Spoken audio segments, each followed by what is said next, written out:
Nu tai ką, sveiki visi sporto aistruoliai. Jo, sveiki visi, labas Rapolai. Žinai, aš ką noriu pasakyti, tik tu atėjai ir aš pagalvojau apie tavo. 15 sekundžių tu buvai užsiminęs apie šį žodį. Ir ką aš noriu pasakyti, nuo to sklinda tavo, tu tikras ir gal, kažkas tokį. Taip, palaikau Lietuvą, palaikau tiek krepšinį, tiek futbolę, nors dabar galite visi manyti, kad aš esu krepšinio žmogus, bet apie Lietuvos futbolą aš galiu pasakyti labai. Šitą žmogus. Taip, tikrai, po tokios geros savaitės. Ar pasakosime kur? Čia jau parašykite komentaruose, atspėkite, kur buvo Rapolas. Galim pakalbėti apie Lietuvą pačiau, kaip Panevėžiui sekasi. Ar, nesiseka? Panevėžiui tikrai nesiseka. Jeigu mes pradedam nuo Panevėžio podcastą, tai žinok, jisai galimai bus liūdnas. Nes Panevėžys šiuo metu vis dar yra paskutiniai vietoj. Lietuvos čempionai yra paskutiniai vietoj aukščiausiai. Aš manau, jau galim nuo jų tą karūną, nes jie niekaip netaps čempionais, kas ten, turbūt Žalgiris bus čempionai. Čia dar, aišku, ir klaustukas, bet Panevėžys tikrai kuria turinį. Primink, kurioje vietoje jie yra dabar? Kas Panevėžys? 10 paskutiniai. Solidžiai, man atrodo, nepakito nuo praeitą savaitę. Nepakito visiškai. O dar praeitą savaitę kalbėjom apie juos, kai jie dar žaidė ir turėjo šansų prasimušti konferencijų lygą. Jo, turėjo, nes dabar jau, kurie tai Panevėžys pralaimėjo. Jo, jie pralaimėjo vėl su, net nežinau, ar čempionams, ar vienam geriausių. Vėl su čempionai, Denių Saints. Ja, labai svarbi informacija. Labai svarbi informacija. Ja, bet kas iš tiesų svarbu, kad mūsų broliai, toliau mus pranoksta, jie Rygo išėjo į Europos lygą. Europos lygą, ne į konferencijų lygą, kaip ir jau pastaraisiais metais buvo populiaru išeiti Lietuvos, Latvijos, Estijos klubams, bet į Europos lygą jie išėjo ir aš jį pridėsiu, čia tik antras kartas, kai Baltijos komanda išėjo į Europos lygos. Taip, čia yra įspūdingas pasiekimas, tik gaila, kad mes džiaugiamės broliais, bet tuo pačiu... Jo, visada nuoširdžiai yra ranka per širdį. Tikrai taip, bet reikia pakalbėti ir apie mus, kodėl mes negalim kažko panašaus padaryti. Čia turbūt tas amžinas klausimas apie Lietuvos futbolo jaunimo vystymą. Šiaip įdomus faktas, Lietuvoje daugiau yra futbolų užsiimančių jaunuolių nei krepšinį. Taip, ir čia metai iš metų jau taip. Metai iš metų yra progresas. Panašu šiaip į krepšinio žeminėjo. Apie tai jo irgi galima kalbėti, bet jeigu apie futbolą, man pradėjo kilti klausimas, ar mes iš viso išeisim kažkada į tokį kaip čempionų lygą.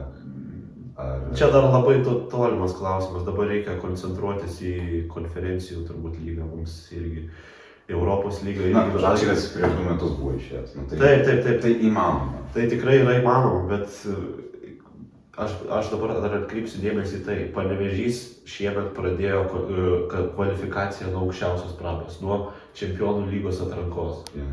Kur jie dabar yra? Jie yra paskutiniai A lygoje, 10 vietoje. Ar čia yra mūsų klubų visiškas nepajėgumas? Ar trūksta pinigų, ar mes nesugebam žaidėjų nusipirkti? Ne, turbūt visko patrūktų, nes mes nesugebam išsaugoti tų žaidėjų. Mes užsiauginom, bet mes neturim tiesiog lėšų. Ja, tai nei lietuviai išsisaugom savo jaunuolį, nei užsieniečių, kuriuos nusipirkom, jie irgi visi išėjom į ar Kroatiją, ar tenais į Prancūziją, ar dar. Į tą pačią Lenkiją. Į tą pačią Lenkiją. Kuriems yra žymiai patraukiau. Jo, prestižas tenais panašu, kad aukštesnis, kaip ir logiškai, nes, Lietuvoje finansiškai tu nesugundysi gerų žaidėjų. Aišku, čia labai gailėtis nereikia, kad Latvija išėjo, tai nereiškia, kad mes už juos esam prastesni, turbūt aš net sakyčiau, kad mūsų lyga net yra stipresnė už Latviją.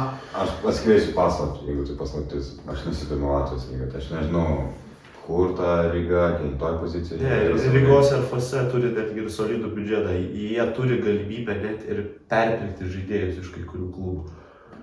Jie turi tą galimybę, tas biudžetas prieš 2 metus, nežinau koks dabar yra biudžetas Rygos klubo, bet kiek žinau, jie turėjo 20 milijonų eurų. Aš nežinau ne vieno Lietuvos klubo su tokį biudžetą. Taip, Vilniaus Žalgiris, Marijampolės Sūduva. Galima kalbėti, kad Kauno Žalgiris iš krepšinio neturi tokį biudžetą. Taip. Tai iš ties čia galbūt ir tų lėšų reikėtų futbolui daugiau skirti. Aš vis dar nesuprantu, kaip Vilniaus Žalgiris negali susirinkti tų pinigų 10 milijonų, tarkim. 8 irgi jau būtų gerai. Na, žinai, čia toks kaip užburtas ratas.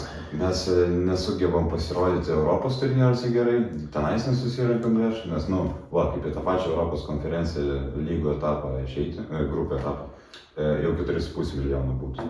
Čia jau tikrai solidi suma ir jeigu bent jau tai būtų pasiekęs Panevėžys, aš galiu garantuoti, jeigu jie išliktų pirmoji lygui, A lygui, jie tikrai nebūtų arti paskutinės vietos kitą sezoną. Bet ir tada kyla klausimas dėl lėšų paskirstymo. Žalgiris laimėjo, pateko į konferencijų lygos grupio etapą, tikrai gavo solidžią sumą, o kitą sezoną jie nesugebėjo laimėti vietinių pirmenybių. Ir dabar turim, ką turim.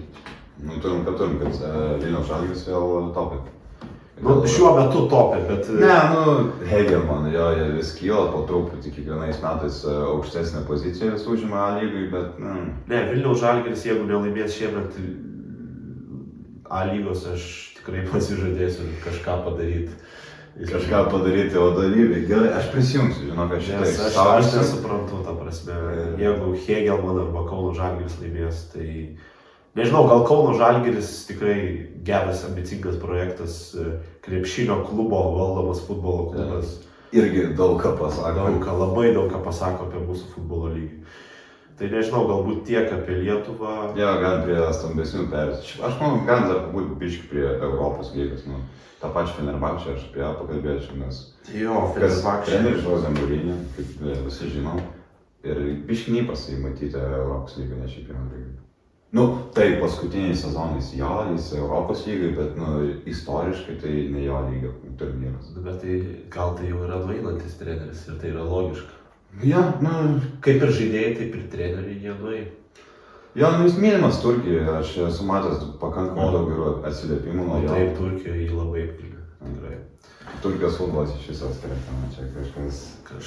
Sirgaliai jo Turkijos visada pasižymė gerą atmosferą. Gera, bet tikrai nenorėčiau sėdėti. Nedraugiška atmosfera, turbūt taip galima išsireikšti. Jo, bet ką aš dar norėjau pasakyti, tas pats Manchester United irgi Europos lygai. Jie tik ką po pralaimėjimo Premier lygoje Brightonui, kas mano manymu net nėra staigmena ir tai, ko aš tikėjausi. Turbūt ir daugelis United fanų tikėjęs, kad Brightone neišeis su ne vienu tašku. Nes, tai ten buvo apylygis mačas, tai tenais jie turėjo vieną kitą šansą, jie pasiėmė savo įvartį, bet neįtikinamai atrodo. Jautis, kad viena iš tų dviejų komandų buvo geresnė, tai buvo Brightonas. Taip, tikrai taip. Ir šiaip galima manau, perėti biškį ir prie Premier lygos, biškį užsiminti apie tą patį Brightoną, kuris šiaip puikiai. Dar aš šiek tiek pasiliksiu Europos lygoje. Manchester United yra visiškai, tikrai nėra visiškai, bet ar juos dėtum kaip pagrindinius favoritus laimėti Europos lygą? Ne. Aš irgi ne. Jo, aš nežinau, ką aš dėčiau, nes Europos lyga visą laiką labai lygi. Jo, ypač topiniai klubai, jie visada būna lygus. Ir kuris ten iš tų 7-8 yra.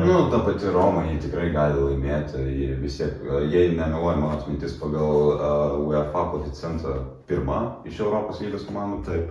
Ir nesakau, kad jie favoritai, nes jie kol kas ir toj pačioje serialą tikrai atrodo neįtikinamai. Aišku, tik 2 mačus sužaidė. Bet tas pats Tottenhamas. Tas pats Tottenhamas, jo, bet Tottenhamas aš jau nurašė šitą klubą. Aš irgi.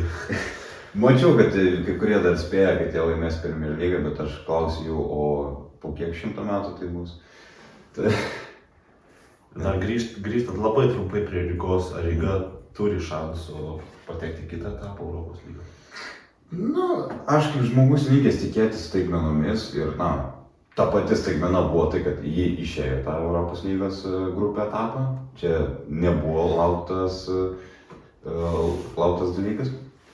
Tai aš tikėsiu, kad jie gali išeiti, bet jeigu spėti, jie pasiliks. Nes jie žais su tokiais varžovais, kaip namuose priims Amsterdamo Ajaxą, išvyko žais su Šiaip beje, abi komandos vieni iš favoritų, mano nuomonė, laimės.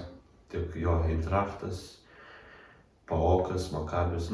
Tikrai yra komandų, kurias galima, kaip sakant, pasiimti. Galima pasiimti gerą dieną, bet klausimas, kiek tų gerų dienų dar liko Rygos kišenė. Taip. Žinai, net ir geriausių, net ir laiminčių sėkmingų išsamei patarė. Jo, aš irgi kažkaip šį sezoną, aš niekad nestebiu nei konferencijų lygos, nei Europos lygos, jeigu ten nežaidžia Lietuvos klubai. ko beveik nebūna. bet šiemet tikrai dažniau užmėsiu akį, nes labai sudomino mane. Taip. Na, atvirai, konkurencingumas auga, aš sakyčiau, pastaruoju metu Europos lygoje. Taip. Ir ne tik dėl to, kad tenais ir daugiau komandų iš viso žaidžia, nes, po naujo formato atnaujinimo. Bet, iš principo, atsiranda tų komandų, kurios nesugeba prasibrauti į čempionų lygą, kurios, kad ir vertos tenais būti, galima kalbėti apie tą patį United, aš nežinau, ar puikiausias pavyzdys, bet jie tikrai turi pakankamai gerą sudėtį, kai ten žaistų.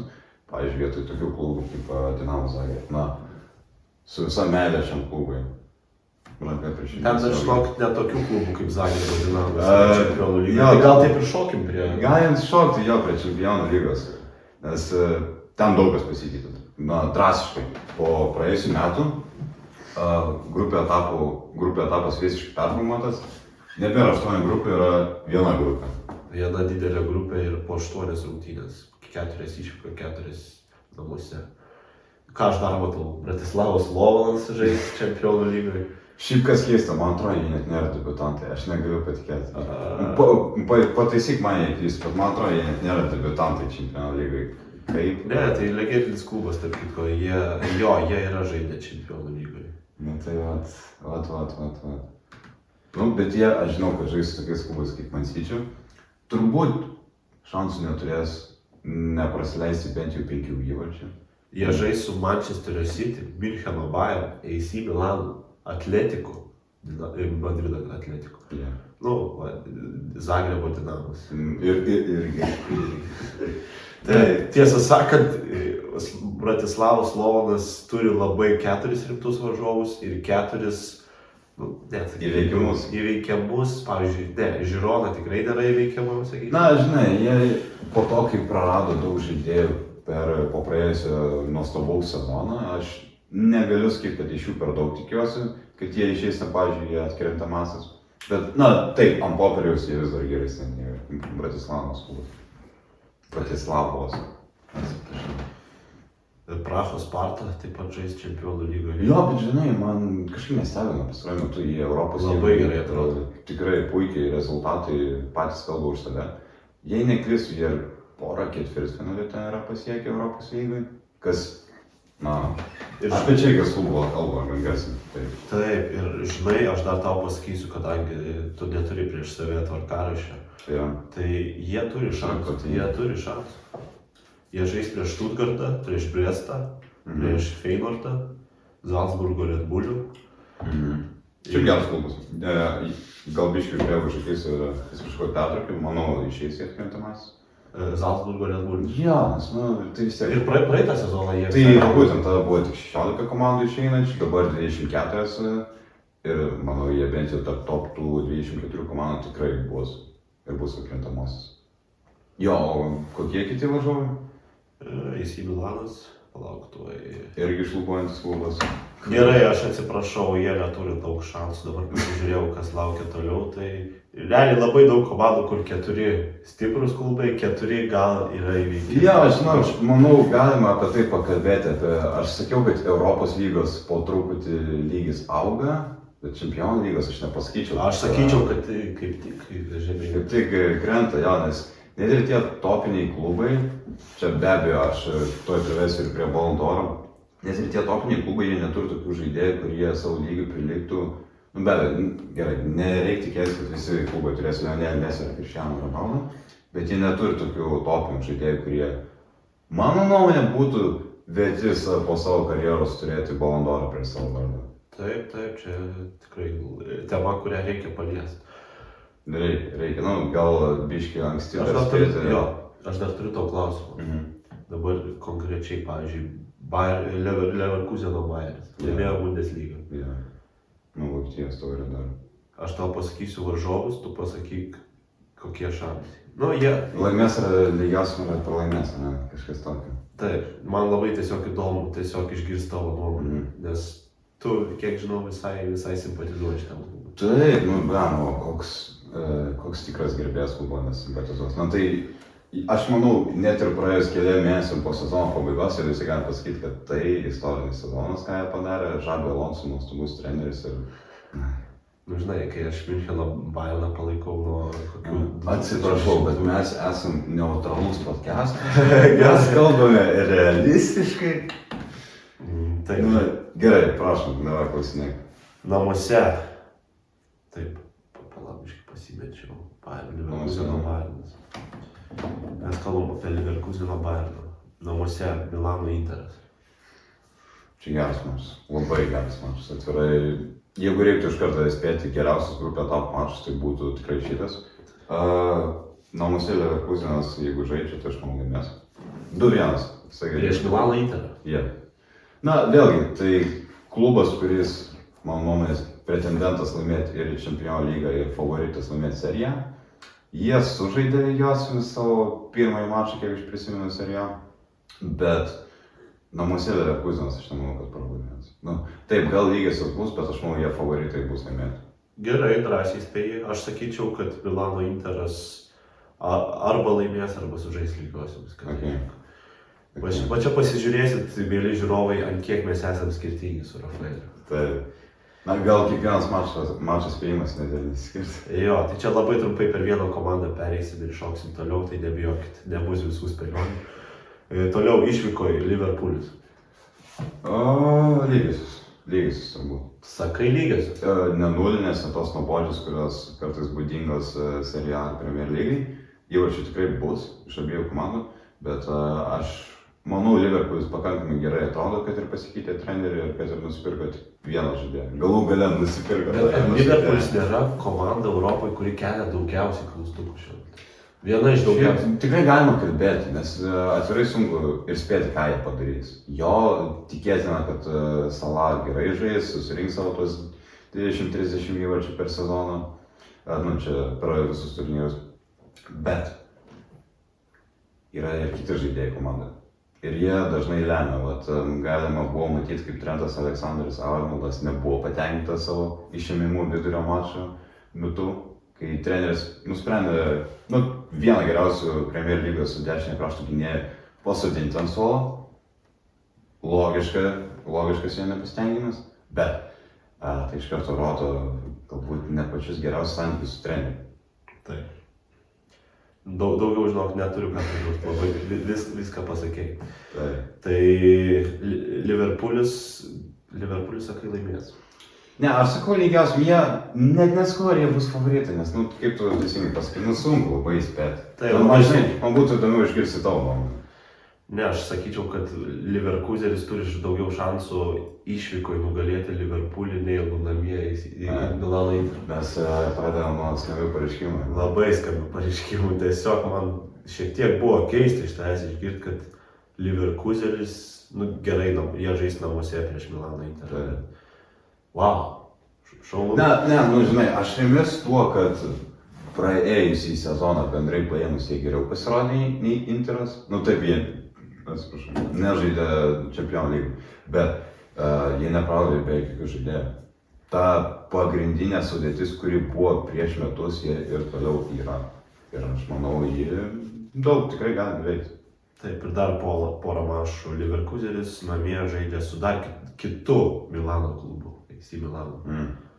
Čia turbūt atskirą podcastą galima padaryti, ko tikėjasi išeis į Milaną. Nes aš nežinau, kaip ir nėra per daug prarastų žaidėjų, kaip ir nėra per daug nusipirktų, bet jie pastaraisiais metais nedemonstruoja tos itin geros formos. Bet praeitais metais būdavo protarpiais, kad Milanas stebino. Tai žinai, būtent, jie buvo protarpiai ir tai buvo būtent nustebinimai. Nes jau taip užėmė antrą vietą, labai gražu, labai gerai, bet nežinau, jų žaidimas niekada neįtikina. Čia mes sutiksiu su tavim, kad greičiausiai Leverkusenis yra favoritas ir turėtų laimėti namus. Jie ir saugojo dalą, neperėjus į Barceloną, kas Katalonų gerbėjai. Va čia, mes dar praeitą podcastą kalbėjom apie tai, kad jau patvirtinta. Taip. Klysta visi, net ir mūsų podcast'o, kaip čia pasakęs, šaltiniai. O šaltinių mes turim tikrai nemažai, žinau. Nevardinsime apie tai. Dar jeigu apie krepšinį kalbėsim, tai šokiruosim šitą podcast'ą. Bet palaukit. Ir paskutinis mačas, apie kitus net nekalbėsiu. Neverta. Atletico Madridas.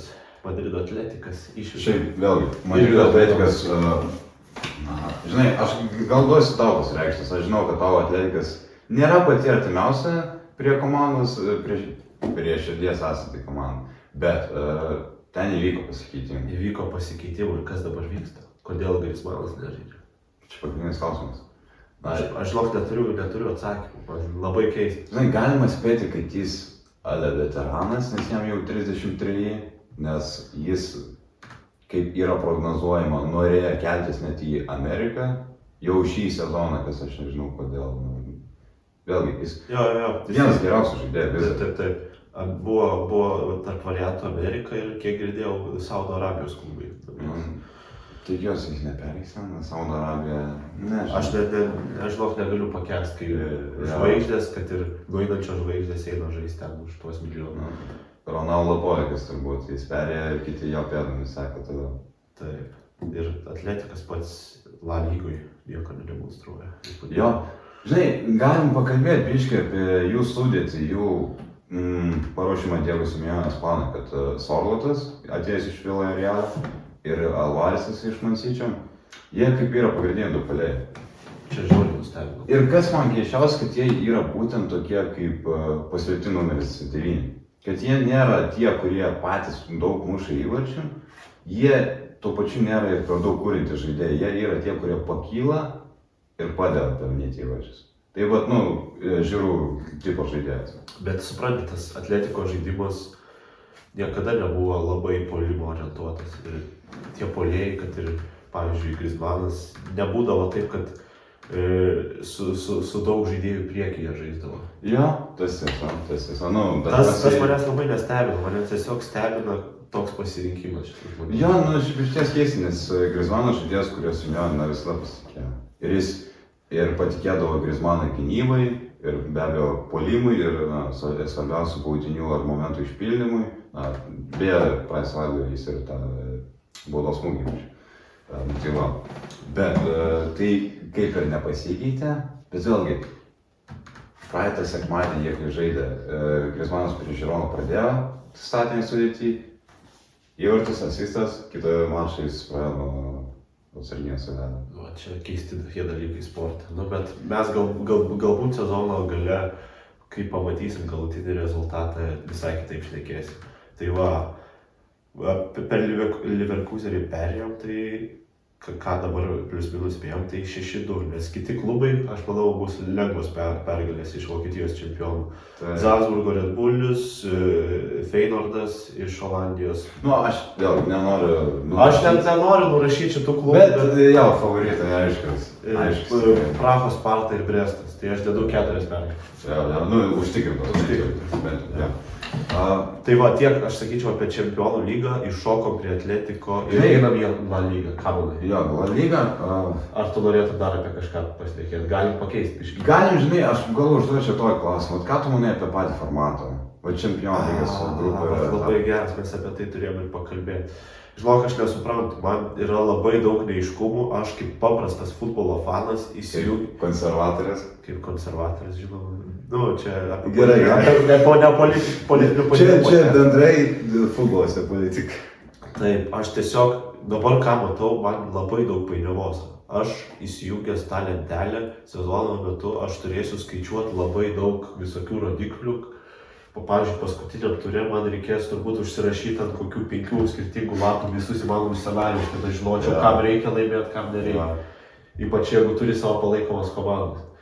Tai man senas formatas buvo labai geras, viskas yra aišku, 3 rungtynės išvykoje, 3 rungtynės svečiuose su tais pačiais klubais. Taip. Žinai, man pagrindinis minusas atsirėjo, nes dabar tu su kiekviena komanda žaidži tik arba namuose, tik arba išvykoje. Taip, tu neturi progos sužaisti su ta komanda. Tai nelygu paprasčiausiai. Tiesiog yra nelygu ir aš visiškai nesuprantu šitos sprendimą. Man labai keista žiūrėti, bet pasižiūrėsim, gal sezono metu kažkam patiks. Aš pats nesu itin inovacijas mėgstantis žmogus ir taip personamandiškas galbūt gan, bet man atrodo, kad iš pradžių nepasiteisins toks formatas, kuriam aš irgi turiu kritikos ir gal biškį pataisyčiau, iš karto sufleruoju, kad mano nuomonė, geriau būtų 3 grupės po 12, bent jau, kad kažkiek Kad būtų grupės, ne? Taip, nes čia mes suvienodėm su Premier Lyga, La Lyga ir taip toliau. Nu, Taip. Na, Čia nėra čia nėra toks formatas, per mažai varžybų, kad daryti vieną grupę. Žinai, kas man dar keisčiausia, kad favoritai, nu tie geriausios komandos, jos praranda savo kaip statusą dalinai, nes jos tada žaidžia su 2 pirmo krepšelio komandom, su 2 antro, 3 ir 4. Seniau žaisdavo tik su 2, 3, 4 krepšelio. Nebūdavo, taip gal čia žiūrovom būsnį įdomiau, bet nu dabar kaip ir nėra tiek svarbu, ta pati Aston Villa, kuri yra 4 krepšelio grįžus po tiek metų į Europos turnyrus, galima sakyti, turi ant popieriaus, nežiūrint į sudėtį, tokius pačius gerus šansus žiūrėti kaip Madrido Realas. Galbūt kur buvo. Nu, aš irgi žinok nesuprantu, tiesiog žiūrėsim, stebėsim, gal po metų 2 vėl grįšim prie seno formato. Mes ir vėl čia, bet nepatikėsit, kas dabar buvo, mes spėjom ir pavalgyti, ir išeiti į lauką. Jo, ir gerai, neminėsim toliau, ką mes sakėme. Jo, neminėsim. Taip, tai dabar pereinam prie lygų futbolo. Jo, nu tai aš manau, nuo Premier Lygos ir pradėti. Tai žinoma, nuo ko mes galim pradėti. Jo, nu kas dabar aukščiausia lentelė, pradėk Roklą. O dabar neatsidarysiu lentelės ir spėsiu. Brightonas. Geras spėjimas. Jo, tai iškart galiu pasakyti, kad teisingai sakai. Taip, ir va čia apie Brightoną galim šiek tiek ir... Čia galim jau pakalbėti, na, iš karto gal pasakysiu, ne jie nelaimės Premier Lygos, nu, siurprizas didelis, bet ar jie demonstruoja turbūt geriausią žaidimą Premier Lygoje? Taip. Manau, jo. Manau, taip. Pirmi 3 mačai, ta prasme, nu, tos lygiosios su Arsenalu irgi buvo, iš jų pusės čia buvo geras varžybos. Žinok, aš manau, kad tai buvo nestaigmena savotiškai. Tai buvo staigmena. Nes pagal statistiką, nežiūrėjau tą mačą, nu, atleiskit. Bet jie tikrai pranoko Arsenalą. Ir Arsenalas žaidė namuose, bet jie žaidė kaip antrarūšį komandą. Taip.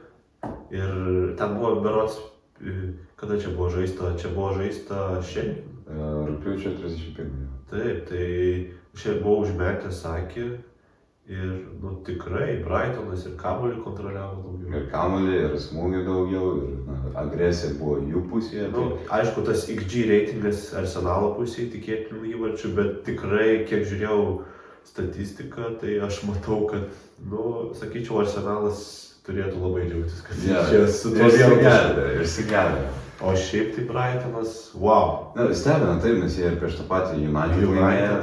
Vėlgi tavo mylima komanda skaudėjo.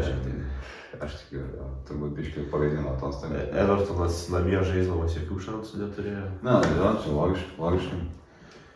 Ir šiaip žinai, man buvo keista, kad aš mačiau tą mačą su United. Buvo jis apylygis, bet jie nesijautė, kad United gali iš tiesų pasimti pergalę. Visą laiką buvo tam pas mane nuojauta, kad Brightonas ir galų gale išeis su 3 taškais. Ir žiūrėk, aš tau dabar pasakysiu, su kuo žais Brightonas kitus mačus ir aš manau, kad jie labai daug taškų susirinks. Kitos rungtynės prieš Ipswichą. Net neklausiu, ar namuose ryškiai pasiims. Tada Wolverhamptonas. Irgi pasiims.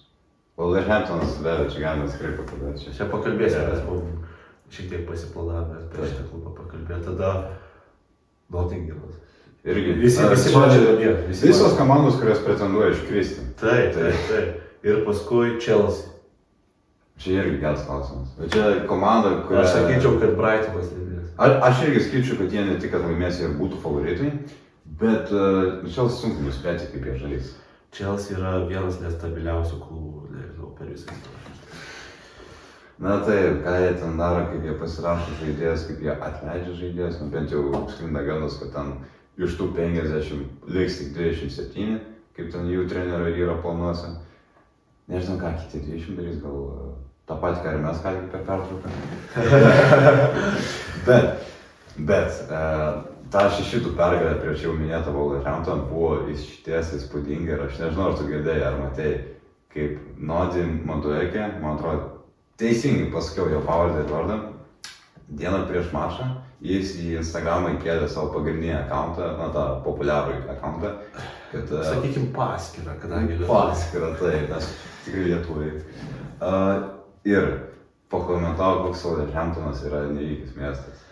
O kitą dieną, žaisdamas su jas, tam pačiam Wolverhamptono mieste, Hetrikas, 3 įvarčiai.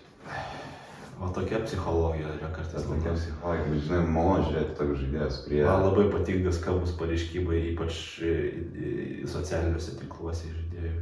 Na, jis po to atsiprašė, kad, tipo, netyčia, aš kėliau, nenorėjau. Kad net per interviu buvo pasakęs, kad neturiu nieko prieš šitą miestą, geras miestas. Ir žinai, dar grįžtant prie Brightono, ką aš norėjau pasakyti, kad jie iškovos 5 pergalės dar. Dar 5? Dar 5 pergalės dabar. Aha. Ir tas paskutinis varžovas po Chelsea yra Tottenhamas.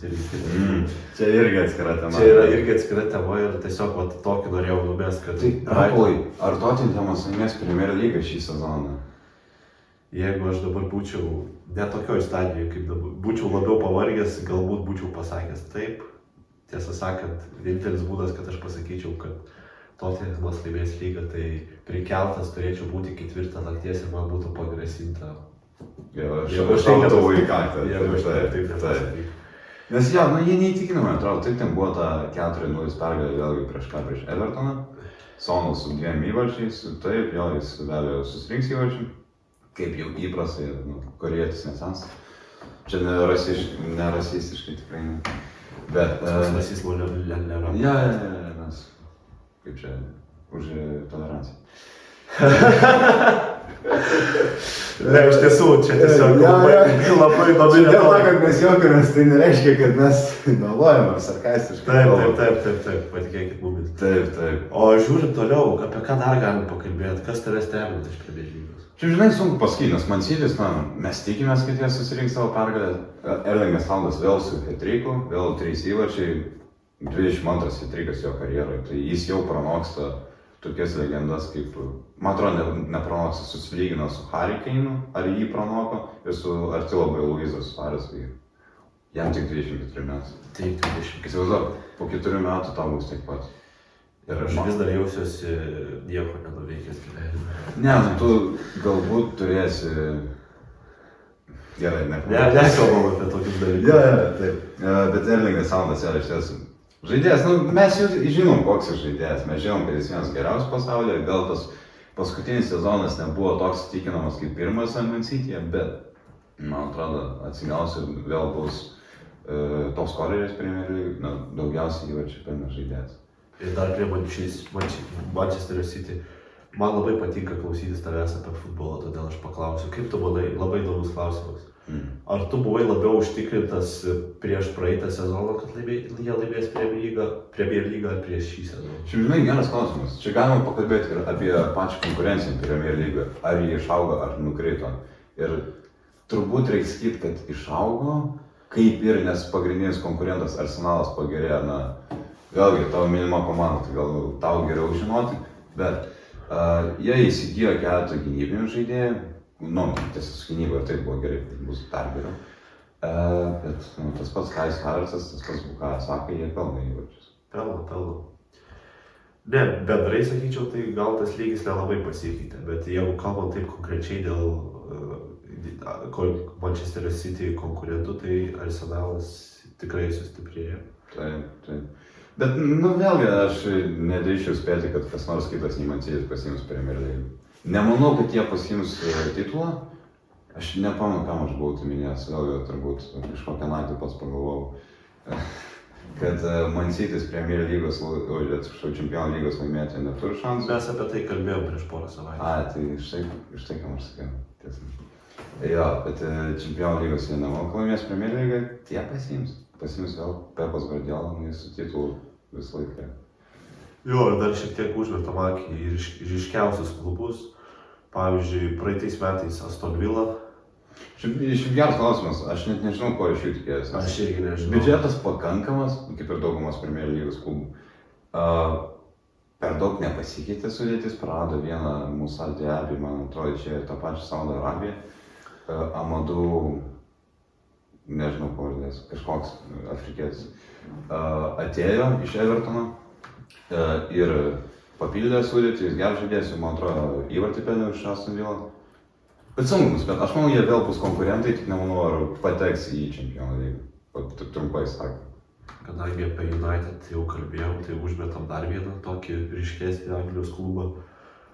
Tai kaip jau kalbėjom ir apie Chelsea, ir apie tą patį Tottenhamą, Liverpoolis labai pasikeitė. Jo, kuriam prasme? Labai pasikeitė visom įmanomom prasmėm. Na žinai, jie žaidėjų kaip ir nepakeitė, nes jie... Žaidėjų nepakeitė, bet tu pavyzdžiui... Vieną, man atrodo, jie pasirašė Federico Chiesa paskutinę dieną. Jo, ir aš tiesiog labiau norėjau užmesti akį tai, kad pavyzdžiui atsidarai ir pas juos tas logotipas naujas. Nu, man taip nesižiūri. Na, čia gera tema. Čia vat irgi gera tema. Šiaip, žinai, jeigu kalbant apie logotipus, pas ką dar prastesnis? Pas Neapolį. Ar tu matei tą tragediją?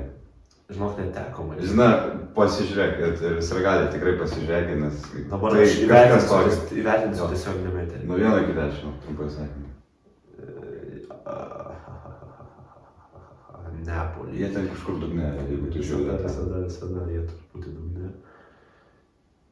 Net dabar matai, taip pasikeitė logotipas, kad net jis... Jau net nerandi. Nerandu. Aš apie tą kalbu. Ta prasme, čia yra 3. klasės lygio. Logotipas. Ta prasme, čia nupieštas gal jis yra. Tai man atrodo, aš skriestuvu. Aš pirmoji klasė, gėrėsiu spieštų. Vat. Tai žinok, jo, tu teisus, Neapolio yra dar baisiau. Nei Liverpoolio, ja. Gerai, bet apie patį Liverpoolį. Nu vėlgi, kas ten, pasikeitė treneris ir vienas naujas žaidėjas atėjo. Ko tikėtis, aš nežinau. Na atvirai, bet ko galima tikėtis iš tokio klubo, kai po tiek metų pradirbęs Jurgenas Kloppas išeina? Ir žinai, aš dėl to ir pasakiau, kad tai yra labai pasikeitusi komanda vien dėl trenerio. Nu, man visada yra sunku tikėti žmonėm, kurie sako, kad ateina naujas treneris, bet išliks ta pati sistema. Nu, labai tiesiog, aš niekad to nesuprantu, nes ateina visai kitas žmogus su savo idėjom. Ir ar tas treneris taikysis prie to, kaip tas klubas žaidė anksčiau, vien dėl to, kad žaidėjai visi tie patys, aš nežinau. Ir man tiesiog labai bus įdomu, Liverpoolis bus turbūt viena iš 3 komandų, kurias aš labiausiai seksiu Premier League. Jo, tikrai neabejotinai. Šiaip žinai, aš norėčiau tavęs kaip labiau asmeniškai paklausyti. Tu vis tiek žaidęs krepšinį, na, neprofesionaliai, bet turės ne vieną trenerį ir ar tai įtakodo ir kaip įtakodo? Ta prasme, kai ateina, aš esu buvęs komandai, kai mes pakeitėm per sezoną 3 trenerius ir mes buvom labai nestabilus. Ateina vienas treneris su savo idėjom, ateina kitas, kur visai skiriasi filosofijos, visai kitas treniruočių ritmas. Yeah. Ir žinok, tai įtakoja labai įtakoja. Vien dėl, krepšinis yra visai kitoks sportas. Jo, bet aš kaip girdėjęs istoriją futbole, sunku gauti stabilumą špė, galima dėl to pakritikuoti Chelsea. Jie, man atrodo, per pastaruosius 20 metų 20 trenerių turėjo. Jeigu tu išsilaikai su treneriu vidutiniškai apie sezoną, tai... Bet čia, žinai, čia yra Chelsea dalykas, kad jie turėjo. Tai tenais yra pinigai, kurie daug ką valdo ir daug ką lemia. Tai gerai, gal pasižiūrim į La Lygą, nes kitos... Jo, kalbant apie pinigus, Mbappé, kaip Mbappé sakės, girdėjai? Girdėjau per pastaruosius 16 oficialių mačų 4 įvarčiai. Sakyčiau, labai skurdauk. Sakyčiau, ne A klasės, o kokios gal F klasės puolėjas. Taip galėtų pasirodyti ir džiaugtis, nes La Lygoj 3 mačas iš eilės be įvarčių, jo buvo tas pats įvartis prieš Atalantą. Bet skurdokai, tikrai skurdokai. Labai skurdokai. Ar galima teikti, kad jis nusižiūrėjo kokį transgenderio modelį Ispanijai ir dėl to prarado formą? Aš nežinau. Bet žinok, čia irgi ne tema mūsų podcast'o. O kalbant apie Madrido Realą, tai irgi kaip skurdžiai atrodo Mbappé, gal taip skurdžiai netrodo pats klubas, bet klausimų kelia tie pirmi mačai. Na taip, nes jie juk 2 mačai jau nelaimėjo, Vinicius su įvarčiu, Rodrigo irgi su įvarčiu, išvėjo keistas dalykas, Bellingamas vis dar nepelnė įvarčių, bet jie nepralaimėjo, bet jie tikrai ne visus mačus laimėjo ir jie kuo toliau, tuo labiau atitrūksta nuo Barcelonos. Tarp kitko, Barcelona šiuo metu žaidžia savo ketvirtąsias varžybas ir greičiausiai laimės ir jas, nes jie turi 3 pergalės ir šiuo metu 3-0 pirmauja prieš Valladolid. Na, žinom, Barcelona įmanoma pralaimėti. Nes tokį... Jo, bet žinai. Bet jo, jeigu tai... Ir mane labai stebina toks Barcelona. Taip, nes tas pats Lewandowskis atrodo kaip, nežinau, ar antrą, ar trečią, ar kurį kvėpavimą atgavęs, nes vėl atgauna tą formą, kurią jau maniau, tiesą sakant, prisipažinsiu, kad nebe atgaus, nebe sugrįžtumai pas Lenką, bet ir Lewandowskis, ir tas pats naujas pasirašytas Dani Olmo atrodo puikiai. Ir tikrai net nežinau, ar noriu jiems prirašyti favoritų etiketę, kad jie laimės tą lygą, gal biškiai ankstoka tai spėjo. Dar labai anksti. Bet jie neabejotinai mane labiau įtikina, nei kad aš tikėjausi. Aš irgi nesitikėjau, kad jie taip gali būti įtikinti, kad taip užtikrintai pradėti, bet jo, šiek tiek sakyčiau, kaip ir praeitam podcast'e paminėjau, kad iš Realo tikėjausi kažko panašaus, ką dabar daro Barcelona. Gerai, apie Atletiką pakalbėjom. Taip, pakalbėjom. Žiūrovų, vat irgi. Čia geras klausimas, aš vėlgi per daug, kiek mano žinias sako, kiek mano žinias leidžia, nepasikeitė sudėtis, taip Savijo išėjo į Masitį, tą patį logiškai. Dar Dobikas, nepamenu kur, man atrodo, Roma persikėlė, kaip ir 2 pagrindinius puolėjus prarado. Toliau, man atrodo, dar Garcia išėjo į Atletiką. Bet labai nepasikeitė sudėtis, kaip mes galėjom spėti, kad tai pasikeis. Taip, ir, aš nemanau, kad jie užims tokią pat aukštą poziciją, bet konkuruoti tikrai gali. Ir čia geras klausimas būtų, aš nežinau, kuo paaiškinti jų praėjusį sezono fenomeną. Ar tai trenerio darbas, ar... O tu dar turi paaiškinimų, kaip Leicesteris sugebėjo laimėti Premier Lygą prieš... Aš pasakysiu taip, didelė širdis. Tai aš manau, čia yra panašus. Turbūt, ja. O kas čia dar iš Atletico Bilbao, Niko Williamsą išsaugojo? Jo, čia iš visai neblogai, aš maniau, jis perės. Jis perės, bet pats klubas irgi nieko įspūdingo nedemonstruoja, pergalę pralaimėjimas lygiosios, kaip ir žiūrovų. Tai čia, sakau, labai anksti kalbėti, ar pamatysim po kokių, kaip komandos bus sužaidusios bent jau po 10 mačų, tada galėsim labai taip kalbėti. Jau kažkas aišku bus. Tai gerai. Iš lygos jau turbūt viskas, ką galima apie Serie A užsiminti. Serie A, tiek lygų, tiek Serie A, aš nežinau, ką mes ten galim daug padaryti. PSG renkasi pergalės, koks siurprizas. Siurprizas, labai didelis siurprizas. Turino Juventusas irgi laimi. Irgi labai nieko netikėta. Taip, Bundeslygoje tik vienas etapas sužaistas. Tai, kas ten, Bayernas išsinėjo 3-2 pergalę prieš Wolfsburgą. Tai, pirmas mačas, tarkim, sunkiau žaidęs. Tas pats Leverkuseno Bayernas taip tokiu pat rezultatu laimėjo. Būtent, jeigu tu dar matai, jie ten paskutinėm minutėm, būtent tai gan įvažiai. Ir ten, klasikinis praėjusio sezono Leverkusenas buvo. Taip. Tai ką, dar vieną pertraukėlę padarėm ir paskutinė tema šitą podcast'e, tai apie krepšinį pašnekėsim. Praeitą kartą kalbėjom pradžioje apie krepšinį ir gale užsiminėm apie futbolą, tai šiandien atvirkštinis variantas. Jo, dėl to, nes mums futbolas ir krepšinis lygų sportai. Lygų sportai tikrai nei vieną nesiruošėm iškelti. Jo, bet, kas vyko krepšinį? Atvirai, sezonas neprasidėjęs dar tik draugiškos rungtynės po truputį įsibėgėjo, tai aš nežinau, gal per jas kažkas įdomus vyko. Ne, šiandien nieko daug nekalbėsim apie NBA, turėsim atskirą podcastą. O apie Eurolygą nėra ką šnekėti, šiandien apie LKL galim šiek tiek užmest akiai, kaip dar klubai komplektuojasi, kaip vyksta draugiškos varžybos. Nuo Sostinės klubo. Nuo Sostinės klubo pradedam labai šiaip keistas mačas, draugiškas mačas su Utenos Juventusu, kuris buvo labai giriamas prieš... Taip, šitą girdėjau. Ir tiesiog +30 laimėjau. +30 ir... nemačiau rungtynę, bet aš įsivaizduoju, kad ten Utena neturėjo šansų, jau bet atsilikinėjo 40. Žinai, aš paklausiu, aš nežinau, o kas daugiausiai pelnė taškų? Taip, dabar tau labai patiks, nes tiesiog nuostabiai žaidė Ąžuolas Tubelis, 29 naudingumo balų.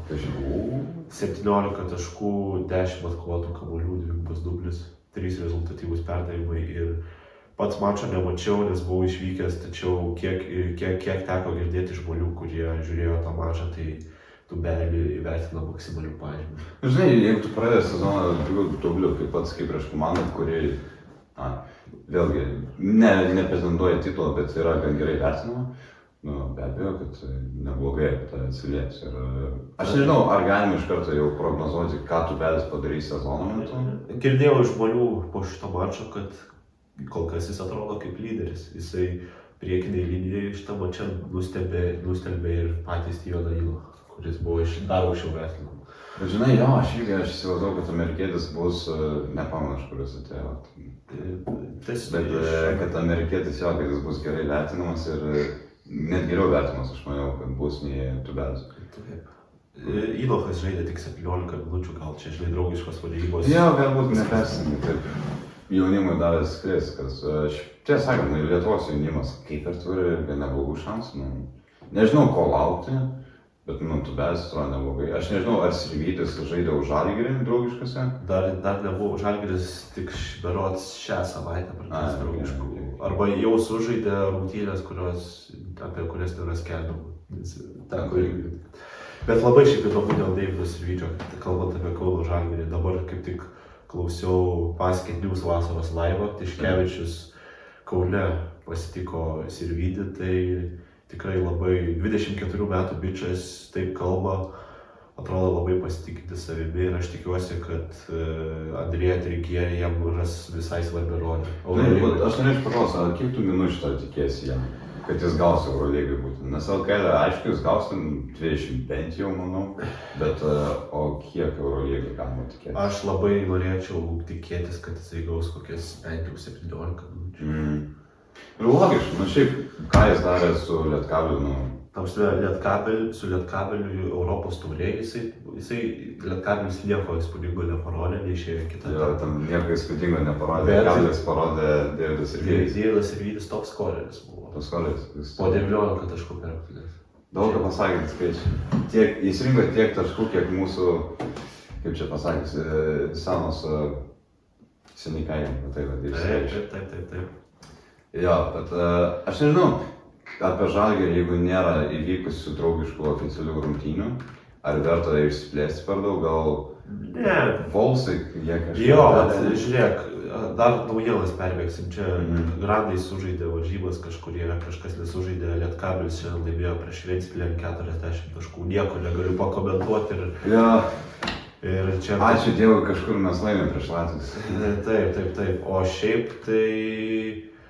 Buvo labai įdomi naujiena apie Ryto ir Vulfs biudžetus. Abi komandos paskelbė savo biudžetus ir kaip netikėta Vilniaus Rytas turės didesnį biudžetą kitam sezonui. Netikėta, bet žinok, aš nesikiau tų naujienų ir man atrodo, kad jis tikrai turėtų. Bet jau žinai, istoriškai. Istoriškai taip, bet Vulfsai po tokio prasto šį sezoną aš tikėjausi, kad mes pinigus, Gediminas Žemelis mes pinigus tiesiog šitai komandai, bet 4,95 milijono, berods, jei neklystu, pas Vulfsus. O Rytas tiesiog pasiskelbė, kad turės daugiau negu 5. Tiksliai skaičiai bus spalio mėnesį, bet Rytas tiesiog, Rytas kaip netikėtai turės. Galima pakalbėti, ar Rytas dar tavo nuomonė turėtų įsigyti kažkokį žaidėją? Taip, čia yra labai svarbi tema. Ryto fanai, kadangi aš esu visai arti šitos komandos, tai galiu pasakyti, kad Ryto fanai tikisi papildymų. Kuria pozicija būtų? Atakuojantis gynėjas arba lengvasis kraštas. Metiko labai trūksta. Ryto komandai trūksta dar vieno metiko, nes nėra tokio užtikrinto snaiperio. Čia jau klausimas, kurį paliksime tėvui laiko išspręsti. Jo, čia buvo gandai apie, nežinau, esi girdėjęs greičiausiai apie legendinį Suomijos metiką Sasu Saliną. Toks pičiukas, kuris labai mėgsta tritaškius mest, buvo gandų, kad Rytas jo domėjosi. Tai jeigu Rytas sugeba domėtis vis dar tokiais žaidėjais, jau susikomplektavęs komandą, tai reiškia, kad tikrai tie finansiniai pajėgumai yra dideli. Pakankamai gerai. Na ir logiškai, žinai, LKL pasiėmė. Jo, girdėjau, kad ir rėmėjų prisitraukė daugiau. Ir aš tai manau, kad jie ir Europai norėtų toliau nužygiuoti nei praėjus. Aš sakyčiau, pats laikas jau Europai tyla jau yra keletą metų, tai Rytui šiemet reikia Europai kažką parodyti. Nes vis tiek, jeigu taip kalbam realistiškai, ar LKL titulą pavyks išsaugoti, kai Žalgiris taip susikomplektavo, vargu tikėtis. Na, žinai, visą laiką įmanoma Keenano Evanso situacija, kad ups, ir kelias dingo ir... Bet žinai, Žalgiris pasiruošė.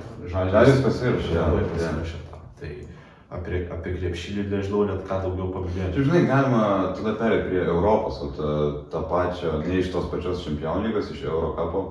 HPL. Ai, va, taip, Tel Avivo HPL. Uždarysim podcastą apie Tel Avivo. Kažkas tokį, ja. Bruno Kaboklo. Ja. Wow. Jo, tai prasme, Eurolygos lygio žaidėjas, užtikrintai be abejonių, keliasi į komandą, kuri, atvirai sakant, aš būčiau nustebęs į kitą sezoną. Jie nelaimėtų, aš būčiau nustebęs, jei jie nelaimėtų Europos taurės kitą sezoną. Čia turbūt ir būt nusivylimas, žinom, kiek jie suinvestavo. Jie labai daug suinvestavo, jų biudžetas yra didesnis negu Tel Avivo Maccabi. Ir taip. Savininkas labai plačiai atvertė savo piniginį ir finansinius pajėgumus šį sezoną. Tai... Bet ir jaučiasi, nes skambios pavardės tikrai įsigytos, apie Beverly mes jau ir praeit Apie Fosterį gal. Fosteris, taip. Mums labai gerai žinomas žaidėjas. Jo, kiekvienas lietuvis turi išjudinį. Jonathanas Motley iš Jasikevičiaus komandos. Vėlgi, nustebinęs įimas, aš nemaniau, kad Šaras jį atiduos. Vat apie tai reikia šnekėti, kad piniginė yra labai plačiai atverta ir ten tie pinigai yra mažiausia problema. Patrikas Beverly uždirbs milijonus ten vis tiek. Logiškai. Žinai, aš dabar tokį filosofinį klausimą užduosiu. Jeigu, tarkim, būtų Eurolygai HPL'is dabar šį ateinantį sezoną, kurią poziciją spėtum, kad jau žinai? Ar patektų į play-off? Aš vakar, kai pamačiau tą naujieną, aš tau parašiau ir sakiau, kad tai galbūt netgi būtų play-offų komanda. Bet jeigu taip realistiškai pasižiūrėt, jie turi labai keletą, kokias 7 ryškės pavardės, o kiti yra vietiniai žydai. Ir aš sakyčiau, jiems to gilumo Eurolygui trūktų, bet jie nebūtų paskutiniai. Jo, 13. Su Paryžium turbūt nesivaržys. Tai 13 vieta, tarkim.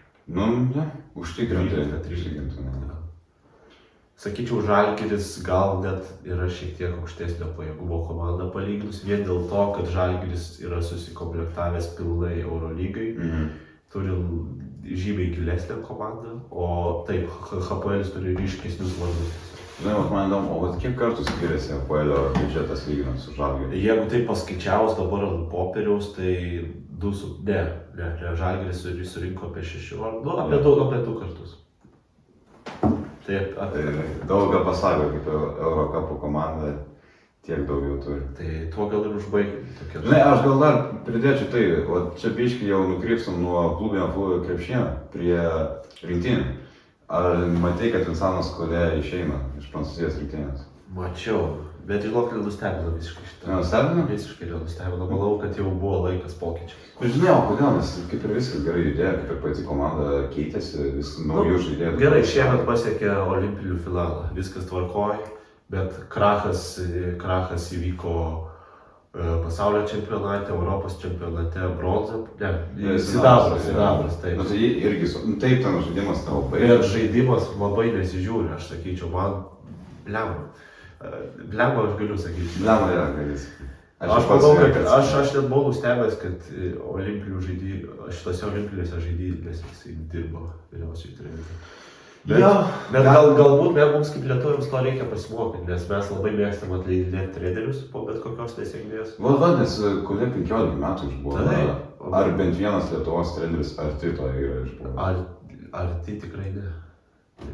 Tai apie tai reikia susimastyti, gal to stabilumo reikia tiesiog nevežti ir laukti. Nebijot pralaimėjimų.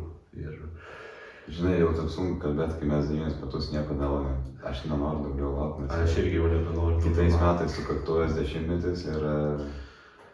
Tikėkime stebuklo, pradžioje išlaukim federacijos sprendimo, rinkimų, trenerio, dėl prezidento. Čia yra kokių naujienų dėl prezidento? Ne, viskas toj pačioj rinkimų stadijoje. Supratau. Tai gerai, man atrodo. Manau, užteks. Tikiuosi žiūrėjot, patiko, paspauskit laiką. Šiaip labai reikėtų, kad ir subscribe mygtuką paspaustumėte. Jeigu norite laisvai galite ir pasidalinti su draugais, nusiųsti jiems, parašykit, ką manot, ką mums pataisyti ar pakoreguoti ir apie ką dar pakalbėti, nes turbūt būsim kažką praleidę. Nes jo, dabar susitikom po daugiau nei savaitės, bet kitas podcastas bus žymiai greičiau, aš galvoju. Šiandien yra šeštadienis, tai galit kokį trečiadienį jau tikėtis. Jau pasižymėkit trečiajam. Ir tikrai nežinom, ar tai bus aktualijų podcastas, greičiausiai taip, bet gali būt, kad ir nustebinsim su kažkokiu labai teminiu. Paliekam. Tai ačiū visiems, iki greito.